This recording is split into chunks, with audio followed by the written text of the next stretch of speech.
I love RPE as a tool to help us select loads in training appropriate to our current level of preparedness on a given day.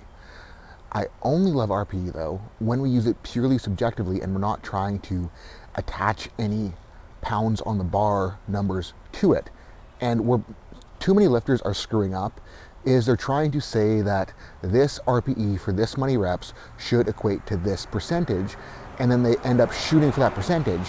But if they're basing their RPE not on their actual effort, but on an expectation of what that effort should be, they're totally missing the point of RPE, because the whole point is to help us auto-regulate our training and is to help us select loads independent of a percentage, independent of really what is on the bar.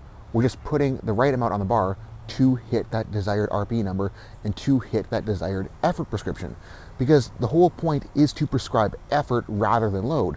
So if we begin to try to say that we need to hit this load for this RPE, we're taking away the advantage that auto-regulation provides, and we should just be running a percentage-based program anyways.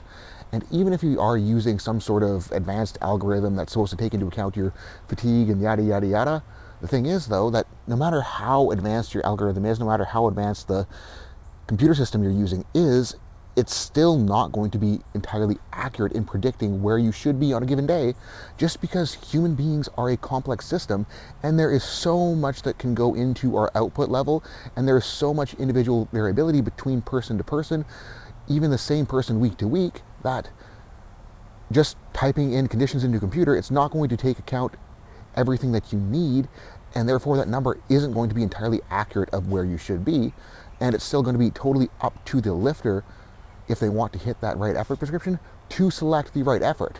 And just doing that, yes, of course, if you're starting out, it will be hard, and learning to use RPE and learning to regulate your loading based on effort, not entirely a planned weight on the bar, is difficult, and you will screw up.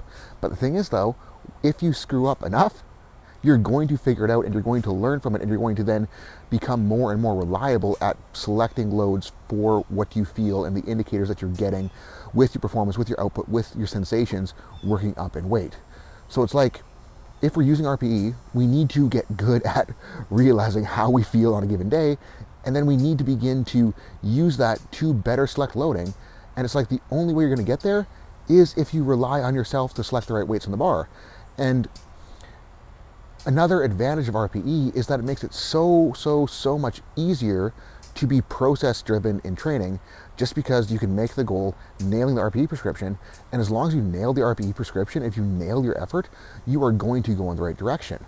And that lets lifters become more detached to numbers. And it's not that numbers don't matter, because obviously the goal is to hit bigger and bigger numbers on the platform. But if we can become detached from numbers in training, if we can realize that what matters is effort, not the weight on the bar, we can then allow ourselves to make more progress, because we're not overcooking ourselves or we're not undercooking ourselves, and we can get the right intent and the right effort for what we need every single training session, if we just decide to select loads based on effort rather than trying to say that I need to hit this number.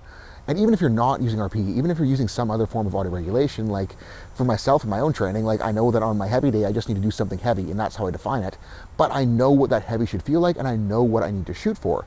On my speed work, I just know that it needs to move fast, so I know how to select loads to make it move the way that I want it to move and make it feel the way that I want it to feel. And I know if I nail that feeling, it's going to work. It doesn't matter if I have 365 on the bar or 455 on the bar for my speed squats, as long as the feeling is there, I know that it's going to get the job done.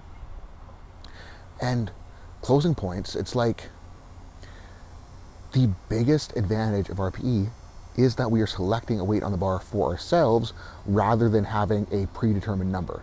So if we're using a predetermined number that's supposed to match your RPE to select your loading, we're screwing up. We're missing the point. So guys, if you're auto-regulating your training, actually auto-regulate your training. And even further, don't be afraid of training. Do the damn work.